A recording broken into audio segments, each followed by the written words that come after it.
नमस्कार। बीए द्वितीय वर्ष विषय हमारा संस्कृत का शिक्षण शास्त्र, जिसके अंतर्गत भी आज हम लोग अपनी जो प्रथम इकाई है उसको प्रारंभ करेंगे।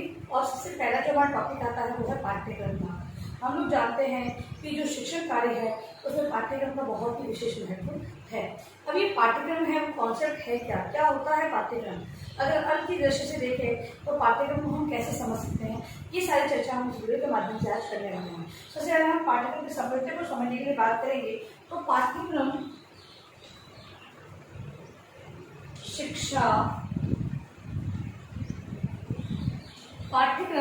शिक्षा के लक्ष्यों की प्राप्ति, शिक्षा के लक्ष्यों की प्राप्ति में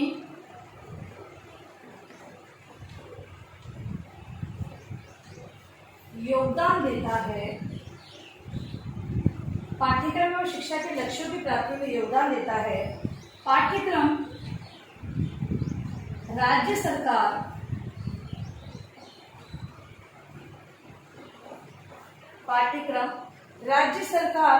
द्वारा निर्मित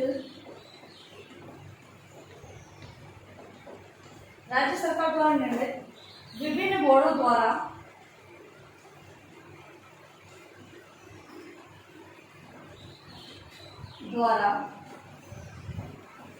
तय किया जाता है। सबसे जरूरी बात, पाठ्यक्रम की संपत्ति को समझ रहे हैं तो पाठ्यक्रम है वो शिक्षा के लक्ष्यों की प्राप्ति में। जो शिक्षा का लक्ष्य है, भाई किसी को शिक्षा प्राप्त करनी है तो अपने बिजनेस के लिए प्राप्त करनी है, कोई शिक्षा प्राप्त करके कोई अच्छी सी गवर्नमेंट नौकरी चाहता है। विभिन्न प्रकार के जो हमारे लक्ष्य हैं उनकी प्राप्ति के लिए एक योगदान के रूप में माना जाता है। पाठ्यक्रम है वो राज्य सरकार द्वारा निर्मित होता है और विभिन्न राज्य सरकार द्वारा बनाया जाता है तथा बोर्डों के द्वारा इन्हें तय किया जाता है। अगला है, प्रत्येक विद्यालय का यह दायित्व है। प्रत्येक विद्यालय का यह दायित्व है। प्रत्येक विद्यालय का यह दायित्व है कि वह उस पाठ्यक्रम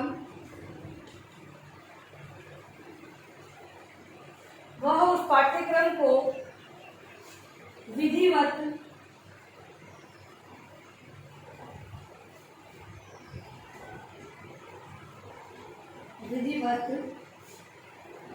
संचालित करे।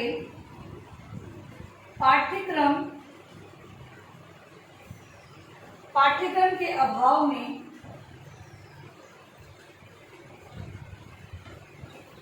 के अभाव में न तो शिक्षक उचित रूप में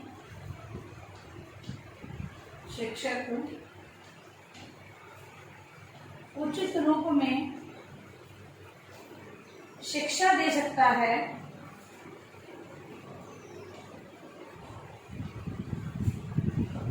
है, और न शिक्षार्थी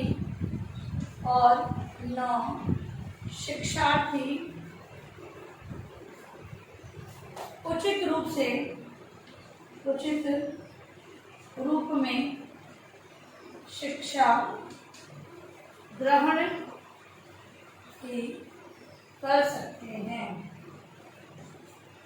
देखो, अगला जो संपत्ति की बात करें तो पाठ्यक्रम बना तो दिया जाता है, लेकिन विद्यालय का ये दायित्व होता है कि पाठ्यक्रम को विधिवत चलाए, क्योंकि अगर वो विधिवत नहीं चलाया जाएगा तो लक्ष्य की प्राप्ति बनाने के बाद भी पूरी नहीं होगी। अब इस हेतु शिक्षक को उचित रूप में शिक्षा, इस पाठ्यक्रम के आधार पर जो पाठ्यक्रम जो बनाया जा रहा है, बालकों की शिक्षा के लिए उस पाठ्यक्रम से ही बन रही है, तो एक शिक्षक है वो शिक्षा सही रूप में उस पाठ्यक्रम के आधार पर दे और तभी ये लक्ष्य पूरा होगा, तथा शिक्षार्थी है वो इसी पाठ्यक्रम के आधार पर शिक्षा को ग्रहण करेंगे, तभी हम लक्ष्य को पूरा कर सकते हैं। इसका शाब्दिक अर्थ हम लोग देखेंगे। पाठ्यक्रम का शाब्दिक अर्थ,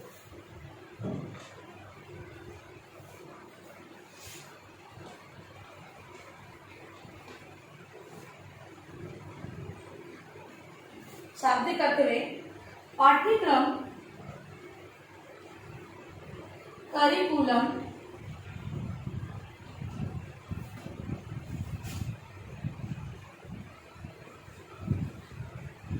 करिकुलम शब्द का हिंदी रूपांतरण है। पाठ्यक्रम करिकुलम शब्द का हिंदी रूपांतरण है।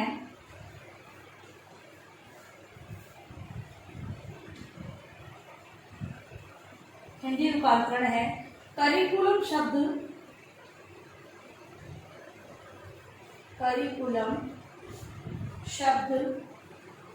लैटिन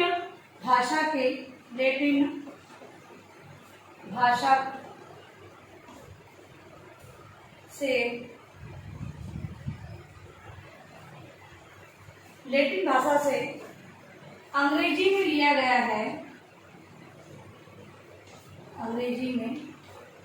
वास्तविक ये क्या है, ये लैटिन भाषा शब्द है और अंग्रेजी में इसका उपयोग लिया गया है, जिसका अर्थ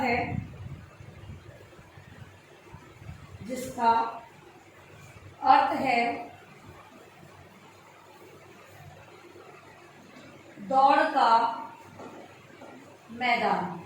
करिकुलम जो शब्द है उसका अर्थ क्या है, दौड़ का मैदान उसका अर्थ है। अतः शिक्षा के क्षेत्र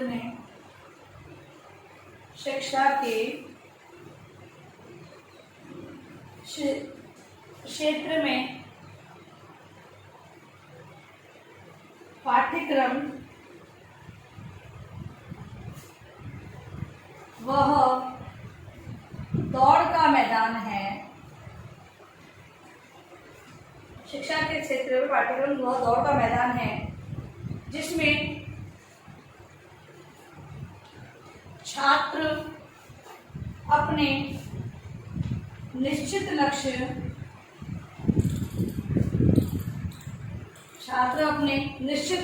तक पहुंचने का प्रयास करता है। देखिए, ये लैटिन भाषा का करिकुलम शब्द है, इसको अंग्रेजी में लिया गया है। इसका अर्थ होगा दौड़ का मैदान। और अगर पाठ्यक्रम के अंतर्गत हम इसे माने तो ये वह दौड़ का मैदान है जहाँ पर जो छात्र होते हैं वो निश्चित लक्ष्य तक पहुँचने के लिए इस मैदान पर दौड़ते हैं। अब है पाठ्यक्रम का संकुचित अर्थ।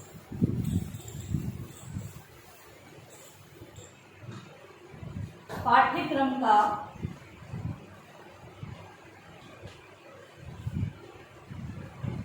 संकुचित अर्थ।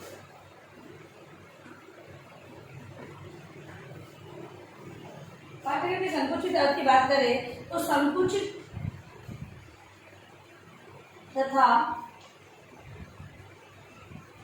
परंपरागत अर्थ के अनुसार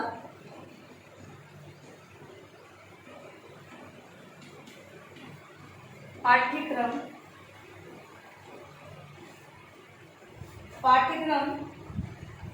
अध्ययन का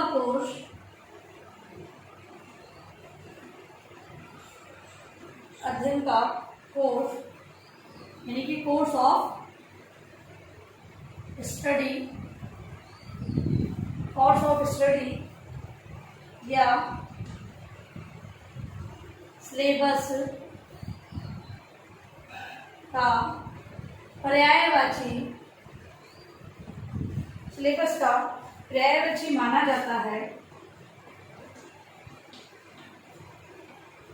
जाता है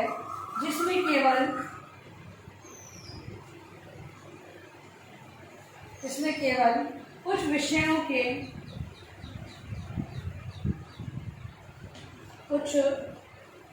के तथ्यों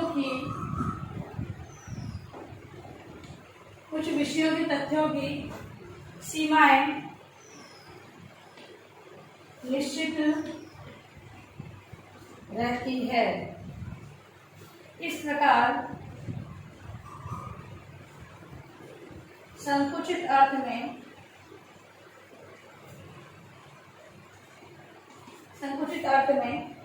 पाठ्यक्रम को केवल पाठ्यक्रम को केवल पुस्तकीय ज्ञान तक ही, केवल पुस्तकीय ज्ञान तक ही सीमित रखा गया है। चलिए समझते हैं कि संकुचित ज्ञान, हम लोग सिलेबस बोलते हैं कि बच्चों का सिलेबस इतना, हम लोग बात करते हैं कि एग्जाम में तभी इतना सिलेबस आएगा, ये छोटी होती है। तो यहाँ पर अगर पाठ्यक्रम के अगर हम संकुचित ज्ञान को भी मानते हैं तो सिलेबस या फिर अध्ययन कोर्स ऑफ स्टडी के रूप में ही हमारे सामने आता है। इसके अंतर्गत कुछ विषयों या तथ्यों की सीमाएं निश्चित रहती है, मतलब जो कॉन्सेप्ट होते हैं वो निश्चित होते हैं, उसी के आधार पर बच्चों को पाठ्यक्रम पढ़ाया जाता है। ठीक है, तो इसलिए हम कह सकते हैं कि यहाँ पर अगर संकुचित ज्ञान में देखें तो केवल पुस्तकीय ज्ञान को ही पाठ्यक्रम में इंक्लूड किया गया है। और अगर विस्तृत अर्थ ज्ञान व्यापक अर्थ में देखते हैं तो वहाँ पर शिक्षण के मतलब कि पुस्तकीय ज्ञान के साथ साथ अन्य सह शैक्षिक गतिविधियों को भी सम्मिलित करते हुए पाठ्यक्रम को हम व्यापक रूप में देख सकते हैं। आज का जो पाठ्यक्रम है, बालकों का जो पाठ्यक्रम बनाया गया, हम लोग आप लोग जो पुस्तकें देख रहे हैं वो सहशैक्षिक गतिविधियों के साथ साथ में ही बनाया गया। अब है पाठ्यक्रम का व्यापक,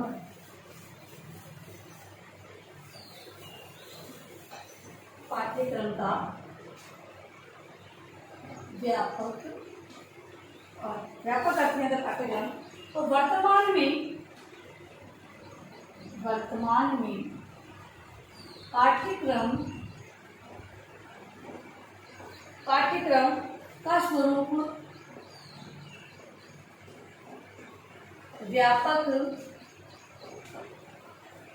व्यापक हो गया है। वर्तमान में पाठ्यक्रम का स्वरूप व्यापक हो गया है। यह अब केवल अध्ययन कोर्स या सिलेबस तक ही सीमित नहीं है।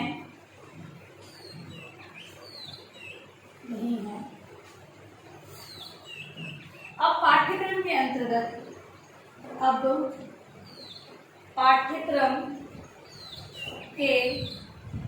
अंतर्गत उन समस्त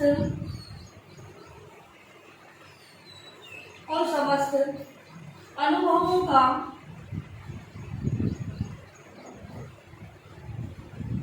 समावेश, उन सभी अनुभवों का समावेश होता है जो बालक अपने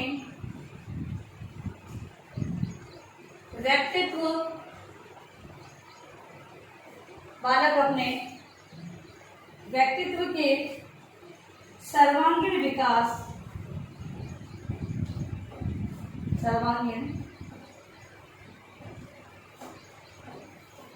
विकास हेतु प्राप्त करता है। अतः व्यापक अर्थ में पाठ्यक्रम का तात्पर्य विद्यार्थियों के सर्वांगीण विकास हेतु आयोजित किए जाने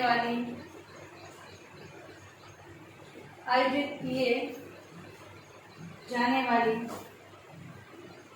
क्रियाओं एवं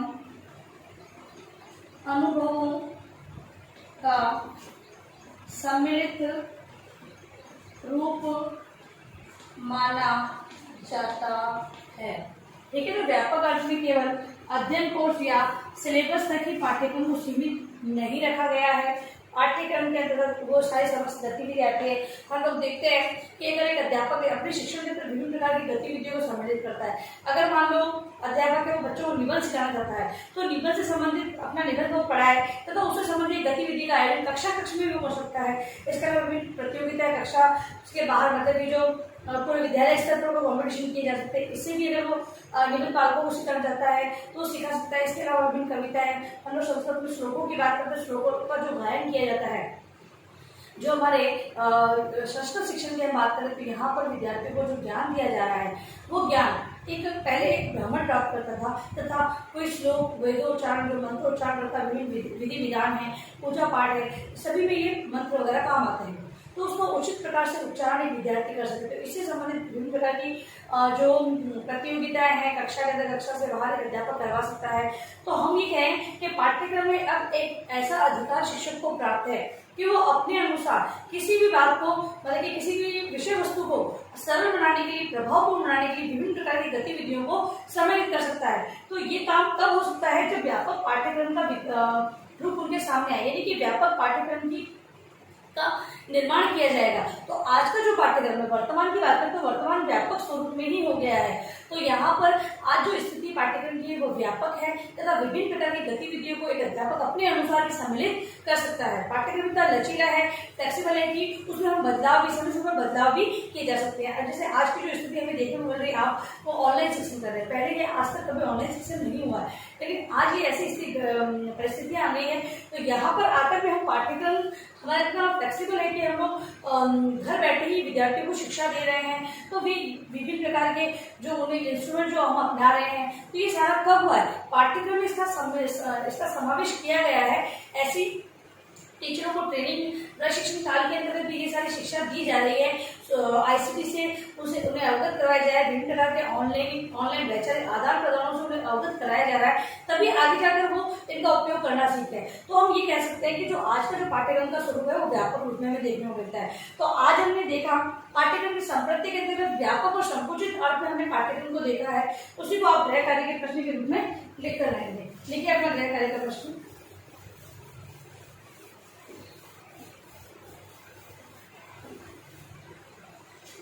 गृह कार्य आपका है पाठ्यक्रम का